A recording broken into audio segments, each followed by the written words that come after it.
In today's video, we're diving into the Black Season on K2, a season that claimed the lives of 5 climbers, including the legendary Ali Sadpara and John Snorri. But at the heart of our story is the tragedy of Atanas Skatov. A seasoned mountaineer with 10 8,000ers under his belt, he plummeted from the sheer face of the Black Pyramid. What really caused his fall? A failed rope, or a critical lapse in judgment from a mind exhausted by the struggle for a spot in an overcrowded tent? We'll break down the details of a catastrophe that, perhaps, could have been prevented. Take a look at this man. He looks more at home in a sterile lab coat than a down suit. This is Atanas Skatov. But right now, the only peaks he's conquering are stacks of scientific papers in Berlin. He walks the halls of the prestigious Humboldt University not as an adventurer, but as a brilliant young scientist. By 25, he already had his PhD, a true phenomenon. While his peers are chasing adrenaline, Atanas is chasing insects, literally. He's an entomologist, a specialist in plant protection. His world is microscopic. He studies pests, analyzes crops, and writes dissertations. It's a quiet, safe, and completely predictable life. Look closely at his build. Do you see any hint of steel muscles or an athlete's endurance? Not a chance. Until the age of 32, his athletic history was a complete blank slate. Well, almost. There was one entry. As a child, in his hometown of Sliven, he danced in a folk ensemble called tragedies, and that was the absolute peak of his physical exertion. For 14 long years, Atanas conducted the most prolonged experiment on himself, living a totally sedentary lifestyle. Offices, libraries, university departments. A chair became his natural habitat. This guy's heart rarely beat faster than a resting pulse.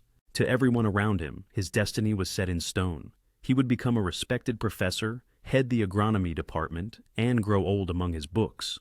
No one, not even Atanas himself, suspected that a dormant power was sleeping inside this academic, a power that was about to awaken and turn his reality upside down.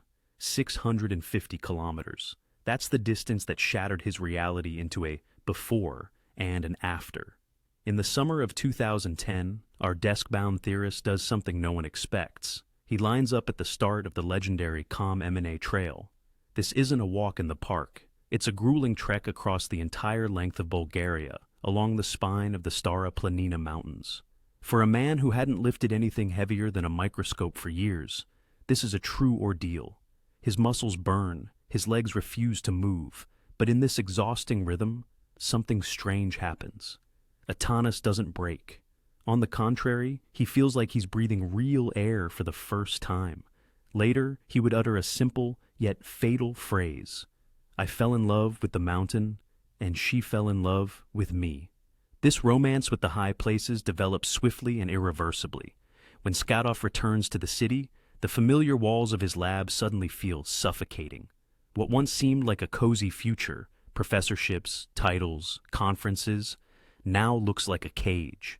The office air chokes him. He looks at his colleagues and realizes he's not one of them anymore. January of 2012 becomes the point of no return. Atanas makes a decision that terrifies those around him even more than his turn to the mountains. He gives up all animal products. He goes completely vegan. And this is where his inner scientist awakens. He doesn't just change his diet, he launches a global experiment with himself as the test subject. In the world of mountaineering, where calories and protein are sacred, this sounds like heresy. But Atanas is adamant. He decides to merge his new passion for peaks with a scientific approach. He now has a new, ambitious, and loud goal: to become the world's first high-altitude vegan climber. He wants to prove to the entire planet that the power of the spirit is more important than the contents of your plate. His career as an agronomist is tossed aside. A new brand and a new man is born, the vegan warrior, ready to challenge the death zone itself. 3 years. That's all it takes to get our hero from an office chair to the roof of the world.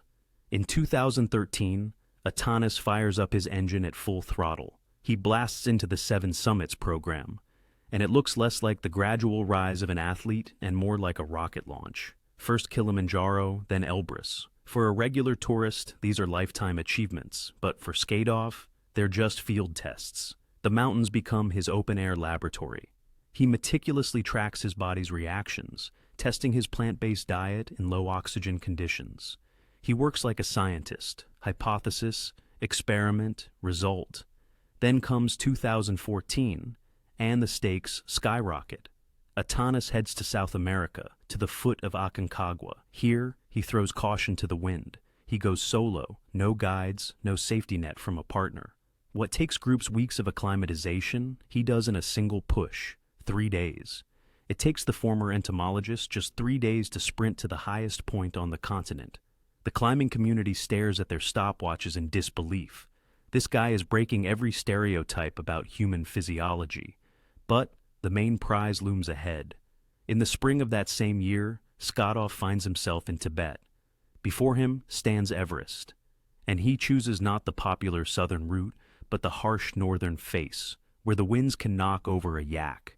Step by step, through the icy haze, he climbs to where the birds don't fly. And then, he's on the summit. Atanas declares himself the first vegan to conquer Everest. It seems the experiment has ended in a brilliant victory.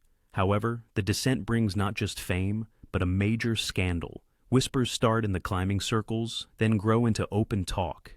It became known as the honey scandal. It turns out that up there, in the zone of extreme exertion, when his body was giving out, Atanas had eaten a little honey.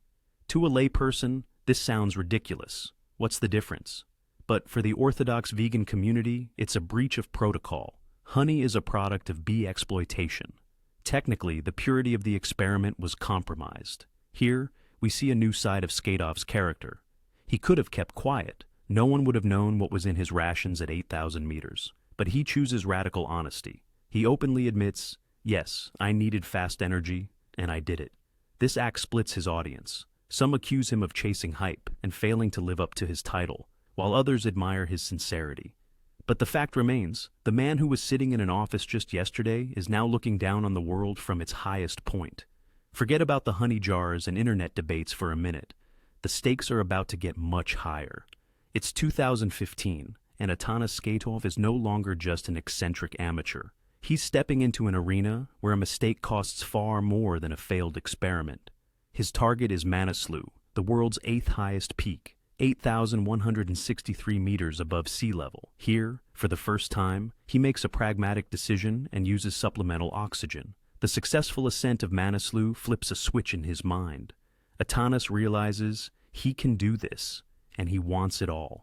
He officially announces the start of his 14 by 8,000 project. He intends to collect the crown of the Himalayas, to summit all 14 of the planet's 8,000ers. For a man who struggled to finish a hiking trail 5 years ago, this sounds like madness. But Skatov is as methodical as he was in the lab.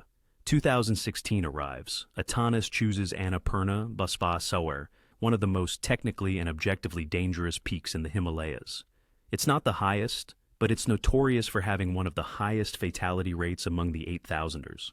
Archival data shows that historically, about a third of all summit attempts there ended in tragedy, a statistic many researchers point to as a stark example of its objective dangers.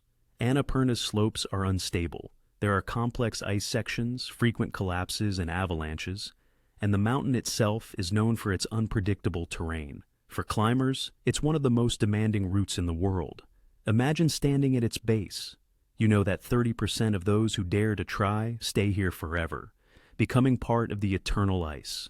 But Atanas goes up. He moves with a strong group, step by step, conquering zones where legendary climbers have retreated. On May 1st, he stands on the summit of Annapurna. This is his moment of truth, where professionals with decades of experience are broken. The former agronomist survives and succeeds. He descends, alive and unharmed. At that moment, a conviction solidifies in his mind. His system works flawlessly. He feels invincible. Skatov believes he has found the universal key to the mountains, a combination of mental focus, diet, and persistence. But the mountains know how to wait, and this confidence would soon become his closest companion and, perhaps, his most dangerous advisor. 3 weeks, that's all the time that passes between his triumph on deadly Annapurna and his next start. A normal person would need months to recover, but Atanas Skatov doesn't wait. He's already at the foot of Makalu, the fifth highest mountain on the planet. Elevation, 8,485 meters. Here, he decides to demonstrate not just endurance, but pure sprinter's speed. 94 hours. That's all it took for him to get from base camp to the summit. It was a true blitzkrieg in the thin air. While other expeditions spend weeks fixing ropes and waiting for weather windows, Atanas flies up the route. Experts and climbing purists grumble. They argue about his style, his use of Sherpa support, his oxygen. But the numbers on the stopwatch are impossible to ignore. Skatov moves with terrifying efficiency, as if his body runs on a completely different kind of fuel. It seems nothing can stop him. Riding a wave of euphoria, he bags Annapurna and Makalu, two peaks in a single season, and immediately sets his sights on a third 8,000er, Dhaulagiri. But the mountains don't forgive acceleration. At around 7,900 meters, the weather breaks. The wind picks up, clouds roll in, and the slope gets closed out. At this altitude, that's a direct signal to stop. Atanas sees the weather window is closing and makes the only safe call, to turn back. He's just one final push from the summit, but the risk has become greater than forecasted, so he heads down. Then comes another blow. Gasherbrum 2. Here, he's forced to stop even earlier, at an altitude of about 6,350 meters. The slope begins to speak to him. The snow gives way underfoot, and telltale cracks appear, all clear signs of avalanche danger. This is one of those times when it's not your muscles or your will that make the decision. It's the mountain itself. Continuing any higher is simply not safe. His winning streak is broken. Instead of another 8,000er, he's met with a harsh, sobering pause. Atanas is left alone with his thoughts. He comes to realize the brutal truth of high-altitude mountaineering. You can't just brute force your way to the top. Physical strength and a vegan diet, that's just the foundation. At 8,000 meters, the battle isn't fought with muscles, but with the mind. He understands that psychology, the ability to wait, and to swallow your pride are more important than the strongest muscles. The lesson is learned. The mountains demand not just passion, but absolute ice-cold patience. Imagine running a marathon at your absolute limit, and at the finish line, they tell you to run another one, without a break. May of 2017 becomes a time of absolute triumph for Atanas Skatov. He returns to the Himalayas not just as a participant, but as a peak-bagging machine. First, he summits Everest. This time, he chooses the classic southern route, from the Nepal side. Now he has both sides of the world's greatest mountain under his belt, the north and the south. This puts him in an elite club of climbers, but what happens next is even more incredible. While other climbers are descending to the lowlands to recover their depleted resources, Skatov does a 180. His target is Lhasa, the fourth highest peak on the planet, right next door to Everest. Time is working against him. Every hour at this altitude drains the body's reserves. Yet, Atanas pulls it off in a staggering 6 days. Everest and Lhasa, a doubleheader. He becomes the first vegan in history to pull off this insane double summit. Barely having shaken off the Himalayan dust, he doesn't head home to rest. The scene changes in an instant. From the thin air of Asia, he transports himself to the icy wilderness of Alaska. Denali, the highest point in North America, awaits. And here, Atanas completely changes the rules of the game. While in the Himalayas he had Sherpas and fixed ropes, here he chooses to go it alone, solo. For 17 days, it's just him against the polar cold. Atanas hauls a heavy sled with his gear, sets up his own camp, and makes every decision by himself. It's a test of complete self-reliance. He successfully reaches the summit and completes the prestigious 7 Summits Challenge. He is the first Bulgarian vegan to have stood on the rooftop of every continent. He returns home a national hero. The former desk-bound scientist is now in the spotlight. Auditoriums are packed to the rafters, people hanging on his every word. He becomes a motivational speaker, a living testament to the idea that human potential is limitless. Skatov is at the peak of his fame, confidence, and physical form. It seems like any goal he puts on the map is within his reach. But fame and medals aren't enough when people are whispering behind your back. It's not the real deal. Atanas Skatov is basking in the public's adoration, but in the exclusive club of elite mountaineers, he's viewed with cold skepticism. The purists don't just see the summits, they see the style of the ascent. They point to the oxygen mask hiding his face and the Sherpas carrying the heavy packs. To them, this is high-altitude tourism, not true alpinism. The shadow of the great Bulgarian Boyan Petrov looms over Skatov like a massive cliff. Petrov is an icon of pure style, a man who tackles 8,000ers without supplemental oxygen, fighting the altitude one-on-one. The comparisons are inevitable, and they're a painful blow to Atanas' pride. He realizes that to be accepted among the best, he has to play by their rules. Then comes 2018. Skatov decides to give his critics the most definitive answer he possibly can. He sets his sights on Cho Oyu, the world's 6th highest peak, but this time, the script is completely different. Atanas leaves the oxygen bottles behind. He forgoes the services of a personal Sherpa. This is no longer a commercial expedition. It's a solo battle. Imagine what that's like. The air becomes so thin that every step requires a titanic effort of will, and a heavy pack with all your gear is digging into your back. No one is carrying his load, no one is breaking the trail for him. In this moment, we see not just an athlete, but a scientist conducting a final experiment in the death zone. Atanas is deliberately pushing his body into a state of severe oxygen deprivation. The skeptics claimed that any vegan would break at this altitude, but Skatov keeps going. He moves slowly, pushing through the hypoxia that clouds the mind and turns his legs to lead. He's proving that his body can function in an anaerobic state even at the absolute limit of human endurance. When he stands on the summit of Cho Oyu, breathing the same thin air as the mountain itself, the arguments fall silent. He descends a victor. This ascent becomes a turning point in how he is perceived. Now, even his harshest critics are forced to admit, this guy is a true high-altitude mountaineer. His home country greets him with a hero's welcome. Atanas receives the prestigious Golden Bulgaria Award and the title of Athlete of the Month. Now, he has not just popularity, but undeniable legitimacy in the world of big-time mountaineering. 4 deadly peaks in 140 days. That's not a sport, that's madness. The year 2019 turns into a true race for survival for Atanas Skatov. He no longer takes breaks. He is literally living in the death zone. His goal is the legendary crown of the Himalayas, the 14 8,000ers of the planet, and he understands. It's now or never. He kicks into a gear that leaves observers breathless. The season begins with Kangchenjunga. The world's 3rd highest mountain is famous for its treachery, but Atanas tackles it at a sprinter's pace. Picture this rhythm. He ascends to the summit and descends back to base camp in just 1 day. 24 hours of non-stop work at the limit of human capability. While other climbers are recovering in their tents, he's already planning his next move. July becomes a month of triumphant will. Skatov finds himself in the Karakoram, facing the Gasherbrum Massif. Here, he accomplishes the incredible. Gasherbrum 1 and Gasherbrum 2, 2 giant mountains. He spends a total of just 6 days on them, and most importantly, he does it without the help of personal Sherpas. Once again, he carries everything himself, yet moves faster than many who are climbing light.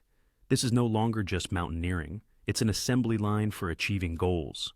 Autumn arrives, and Atanas returns to an old debt.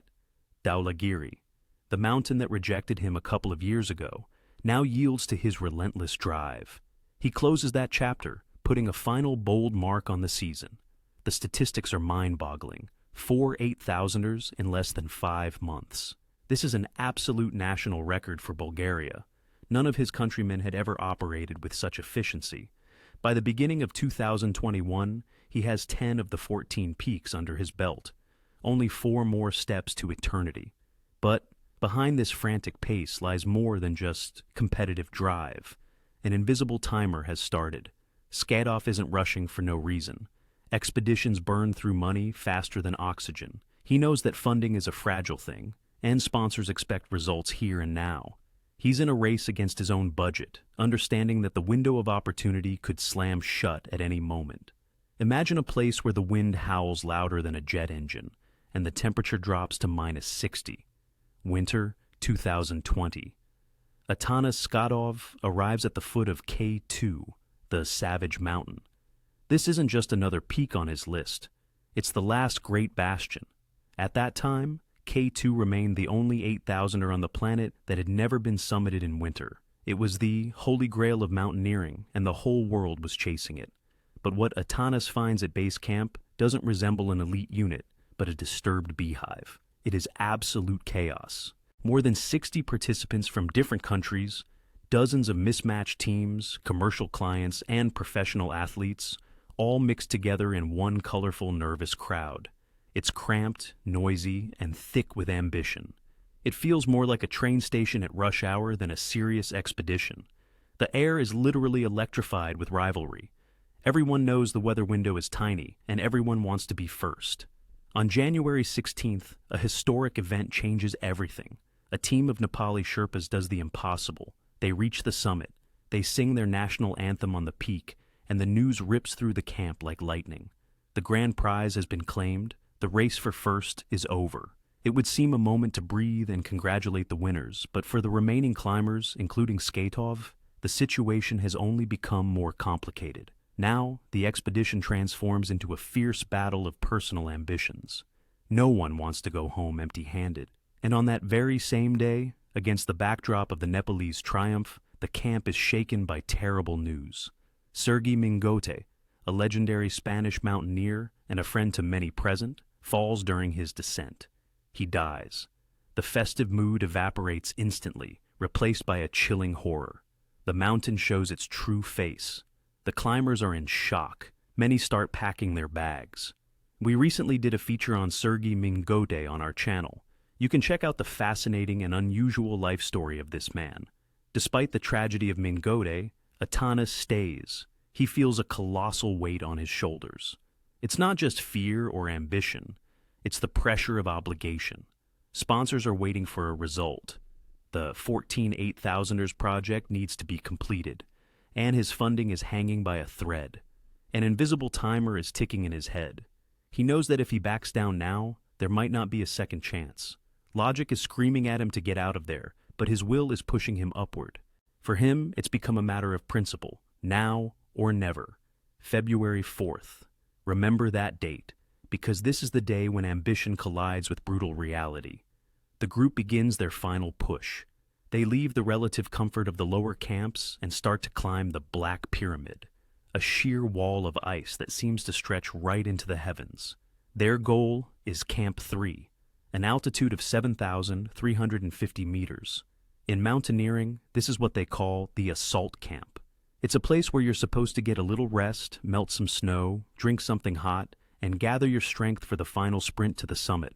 But when Atanas and the others finally reach the narrow ledge on the mountainside, they're not met with salvation, but with disaster. The expedition's logistics are crumbling to dust right before their very eyes. A shocking detail emerges. There's a critical shortage of tents. Some of the gear has simply vanished, ripped away by the hurricane-force winds that never cease for a moment up here. The rest of it was simply never brought up, due to the chaos and confusion. Picture the scene. On a tiny patch of rock, battered by all the winds of the universe, 25 exhausted men and women are huddled together. But there's only enough shelter for a handful of them. A surreal struggle for a spot under a tent begins. Dozens of people cram into the 2 or 3 surviving tents. This isn't a camp anymore. It's like a can of sardines tossed into a deep freezer. Inside, it's hellishly cramped. People are sitting with their legs and elbows intertwined. Lying down is completely out of the question. Atanas Skatov finds himself jammed into a corner, contorted into an unnatural position. Outside, the temperature plummets to minus 35 degrees, and the wind batters the tent fabric with such force it feels like they're about to be hurled into the abyss. But the worst part isn't even the cold, it's the thirst. In a crush like this, it's impossible to light a stove to melt snow. It's physically unfeasible. One clumsy move could set a sleeping bag or the tent itself on fire. The climbers are left without water in the death zone, where the body loses moisture at a catastrophic rate. The dawn over the Karakoram Mountains brings no warmth. It only brings a harsh, cold clarity. After a night spent in the fetal position in an overcrowded tent, Atanas understands. His biological clock is ticking into the red. The lack of sleep and water at this monstrous altitude hits the body harder than any avalanche. Skatov is a man of science, and he's not one for illusions. He scans his own condition as dispassionately as he once studied insects under a microscope. The verdict delivered by his inner voice is final. His resources are depleted. To continue upward in this state would be to willingly step into the void. While summit fever drives others to ignore the distress signals, Atanas keeps his head. He looks at the alluring peak of K2, the one he's dreamed of, and gives it a firm no. He chooses to retreat. It's around 10 in the morning, a bit late to be starting out, but the perfect time to begin a self-rescue operation. Atanas clips his safety line to the fixed ropes. Beside him is his trusted companion, the Sherpa Lakpadendi. They begin their descent away from the death zone. At this very moment, a scene full of tragic symbolism unfolds. Coming towards Skatov, breathing heavily and fighting through the wind, are other climbers heading up. The legendary Icelander, John Snorri, and the Pakistani hero, Ali Sadpara, pass him by. They are heading up towards their dream and, as we would later learn, towards their final resting place. Their eyes meet for just a second. While some choose a risk that borders on madness, Atanas chooses safety. He's sure the hardest decision is already behind him.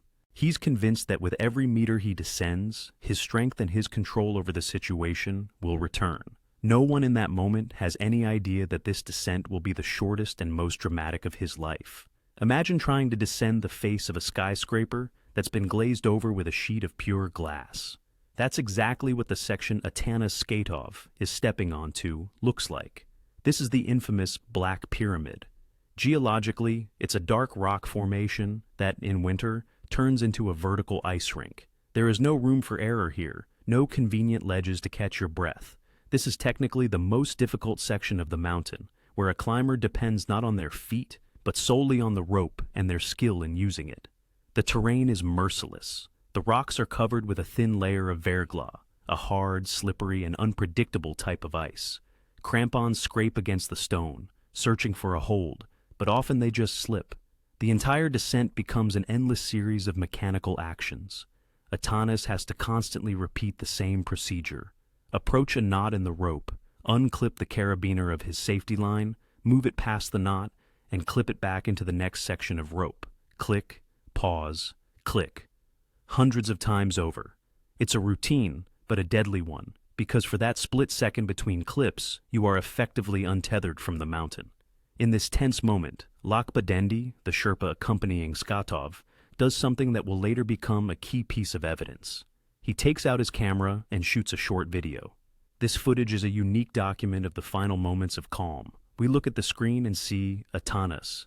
Does he look like he's panicking, losing consciousness? Absolutely not. In the video, Skatov is demonstrating complete concentration. His movements, though slowed by the altitude, remain sharp and deliberate. He carefully handles the ropes, checks his gear. His suit is fine, his harness is tight, his mask is in place. Visually, we're looking at a professional who is in full control of the situation. Lakpadendi, positioned slightly above him, has no idea he's filming a chronicle of the last moments before the catastrophe. This footage introduces a chilling dissonance to the story. We know Atanas is exhausted from a sleepless night, but the camera doesn't show it. It captures a man working confidently on the terrain. He changes carabiners, one after another, reclaiming a few more meters of altitude from the abyss. It seems the crisis has passed, that the worst is behind him, up in that cramped tent at Camp 3. Skatov looks like a man who knows exactly what he's doing, methodically making his way towards the safety of base camp. The time is 10:30 in the morning. Atanas approaches another rope change station. This is a routine procedure, one that any climber performs hundreds of times during an expedition. It's drilled into muscle memory, hardwired into the brain like an unconditional reflex. But it's right here, on this icy slope, in this fateful moment, that his internal computer suffers a fatal error. Look at his hands. They're in thick, high-altitude mittens, which dulls the sensitivity in his fingers. He needs to follow a simple but strict algorithm. First, clip his safety line to the new anchor point, then transfer his rappel device to the next rope, check the tension, and only then, do you hear me? Only then, unclip his safety from the previous section. It's a law of gravity. You must always be attached to something. But Atanas' brain, depleted by cold and oxygen starvation, makes a mistake in the sequence. It happens in a fraction of a second. He likely messes up the order of operations. In a state of delirium, with reality blurring before his eyes, he unclips his safety carabiner too soon. Or maybe the thick rope doesn't seat properly in his rappel device, and he doesn't notice. His mind tells him, "You're safe, lean back." He trusts this signal. Atanas shifts his body weight onto his gear, expecting the familiar tension of the harness. He's sure the system is holding him, but there's no support. Instead of the taut resistance of the rope, he feels nothing. Just empty space. It's a micro moment of horrifying realization, as the ground vanishes from beneath his feet and his hands grasp at the thin air. The most tragic part of this situation is the condition of the fixed ropes. The rope is left hanging, completely intact. It wasn't frayed, it didn't snap, the anchor didn't pull out of the rock, the equipment did not fail. This isn't an equipment failure, the kind you often hear about in the news. This is the pure, unforgiving mechanics of human error, when exhaustion momentarily switches off the instinct for self-preservation. Imagine hanging from a rope, digging your crampons into the ice, and in a single second, your world turns upside down.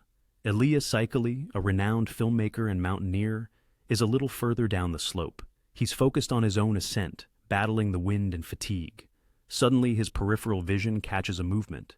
He looks up and sees something his mind refuses to process. A person is flying through the air above him. It's happening with a terrifying, unnatural speed. Saikali freezes. The most terrifying part of this scene isn't what you see, but what you hear, or rather, the complete lack of sound. Here, amidst the howling wind, there is an absolute vacuum-like silence. Atanas doesn't scream. There's no sound of panic, no cry for help. He flies past the witnesses like a silent shadow, like a rock that is broken free from the summit. No one even has time to reach out a hand or shout. The moment lasts a fraction of a second, but for the eyewitnesses, it stretches into an eternity. Then begins the terrifying physics of a freefall. Atanas plummets down the ice couloir for nearly 2 kilometers. Gravity and the complex terrain are merciless. His body builds up tremendous speed, tumbling and hitting rock outcroppings. His fall is only stopped at the very base of the wall, near an altitude of 5,500 meters. He returns, in this tragic way, to the very place where expeditions usually begin their journey to the stars. For the observers above, he becomes a tiny dot on the vast glacier, a reminder of just how fragile human life is, in the face of the majesty and indifference of K2. Usually, K2 acts like a greedy collector. She keeps everyone who stumbles on her slopes. Most climbers who are lost forever in the death zone become eternal prisoners of the glaciers, unreachable by rescuers. But today, the mountain makes a rare, almost mystical exception. Atanas's body is found by the Sherpas. It's not lying in an inaccessible ravine, but near the advanced base camp. Paradoxically, a fall this deep offers a chance for a final goodbye. The Pakistani army responds in an instant. A military helicopter lifts into the sky. For the pilots, this isn't just another flight. It's a display of incredible skill, pushing the machine to its absolute technical limits. The rotor blades struggle to find purchase in the thin air, the engine screaming under the strain. The crew risks everything, maneuvering between sheer rock faces to retrieve a man who lost his battle with the mountain, but not his dignity. They secure their precious cargo and carry him away from the white silence, down into the valley where there is life and warmth. The helicopter sets a course for Skardu, the nearest town with an airstrip. This flight becomes a symbolic act of mercy. In the entire history of K2, you can count on one hand the number of times a family has been able to bring a loved one's body home for burial. Usually, families are left with nothing but photographs of a distant mountain range. But Atanas is coming home. Meanwhile, down at base camp, a quiet personal drama is unfolding. There, amidst the tense and the anxious waiting, is his fiancée. She had traveled here with him, to support him, to wait for his triumphant return. But instead of her beloved's voice over the radio, she hears the clipped formal tone of the expedition leader. She's the first to hear the news. Imagine that moment, the hustle and bustle of the camp, people packing, the constant howl of the wind. And for her, the entire world just stops. The hope she'd clung to until the very last second is replaced by a crushing emptiness. She doesn't have to wonder what happened to Atanas. The mountain gave him back, just not in the way they had ever dreamed. Immediately following the evacuation, the wheels of international diplomacy begin to turn. Bulgaria is not about to abandon its hero. The government organizes a complex logistical operation to transport his body from Pakistan all the way home to Sofia. The nation prepares to welcome home a man who showed the world that the only limits are the ones in our minds, even if that knowledge came at the ultimate price. As soon as news of the tragedy hits the wider world, the media explodes with sensational headlines. Journalists and armchair experts immediately find someone to blame. The narrative is simple and convenient for everyone. A broken rope. The internet is set ablaze with accusations against the organizers. They allegedly cut corners on equipment, that the fixed lines were old and frayed. It's the perfect theory. It shifts the blame from the individual and places it squarely on a piece of nylon. But then, the hard facts begin to emerge. The expedition company and Atanas' own climbing partner issue a sharp rebuttal. They don't make excuses. They fight back with facts. Lakpa Dendi, the Sherpa who was right there with him, becomes the key witness. His testimony is irrefutable. Right after Skatov fell, he safely descended using the exact same rope. It didn't snap. It wasn't frayed. It didn't pull from its anchor. The fixed lines were brand new, set just one day before the summit push. The gear held up. The equipment performed exactly as it was supposed to. Investigators and experts strip away the speculation, leaving only the cold, hard truth. The official cause of death sounds clinical, but behind it lies an abyss of physical suffering, a simple mistake brought on by exhaustion. In international classifications, it's known as overexertion. It's a state where the body essentially shuts down the brain to conserve the last few scraps of energy. The investigation confirms it. That morning on the slope, there was no avalanche, no rockfall that could have knocked a climber from the line. No external forces at play. Nature didn't strike the blow. Atanas wasn't a victim of the elements, not in the traditional sense. The tragedy, it turns out, is terrifyingly simple. In the chain of climber gear and mountain, the weakest link turned out to be the climber. It's a textbook case of human error, where a single fumbled movement by an exhausted hand can erase years of training and thousands of meters climbed. Look at the calendar. February 5th becomes a dark day in the history of modern mountaineering. Skatov's fall wasn't an isolated incident in a season of tragedy. It was merely the first toll of the bell. Because as rescuers worked to evacuate his body, higher up the slope, in the death zone, an even darker, more mysterious drama is unfolding. 3 other climbers, the legendary Icelander John Snorri, Pakistan's national hero Ali Sadpara, and Juan Pablo Moore of Chile, are still pushing for the summit. They are heading into the very place Atanas was trying to escape, and then they vanish. They simply dissolve into the whiteout, never to be seen again. This winter season on K2, which began as a celebration of the human spirit, descends into an absolute nightmare. The mountain claims 5 lives, 5 elite athletes, 5 unique stories, cut short in their prime. First, it was Sergei Mingode, now Atanas, and then the entire summit team. The Bulgarian's death becomes a terrifying omen, a signal that the mountain was done forgiving mistakes. But if you look past the mystique, you find a cold, brutal logic. Let's be honest, the root of the problem wasn't just the ice and rock. It was in the organization. That critical shortage of tents at Camp 3, the one that robbed Skatov of sleep and strength, that wasn't an accident. It was the result of a commercial race. Outfitters sell the dream to dozens of clients, but the infrastructure is stretched to the breaking point. This logistical chaos becomes a catalyst for tragedy. If Atanas had had a place to rest and rehydrate that night, his mind would have been sharp when he needed to clip in. Here we see a personal tragedy converging with a systemic failure. Atanas Skatov became a victim of a perfect storm. On one side, his own profound exhaustion, built up over a sleepless night. On the other, an industry that, in its race for records and revenue, was cutting corners on basic safety. He didn't die because he was weak. He died because he found himself at the precise intersection of human error and organizational failure. Flags across Sofia are lowered to half-mast. Bulgaria isn't just mourning an athlete, it's saying goodbye to a national hero. The Prime Minister calls him a man of great purpose, and he's right. In the end, Atanas won his greatest scientific debate. He left the world with irrefutable proof that a vegan diet and extreme altitude mountaineering are compatible. His 10 conquered 8,000ers are an ironclad argument that shatters old stereotypes. But his legacy is about more than just records. His books have inspired thousands of people to get off the couch and head for the mountains. Skatov will be remembered exactly as he wanted to be, a scientist and a dreamer. A man who turned his own life into his most daring experiment and proved to all of us that the only true limits are the ones we place in our own minds.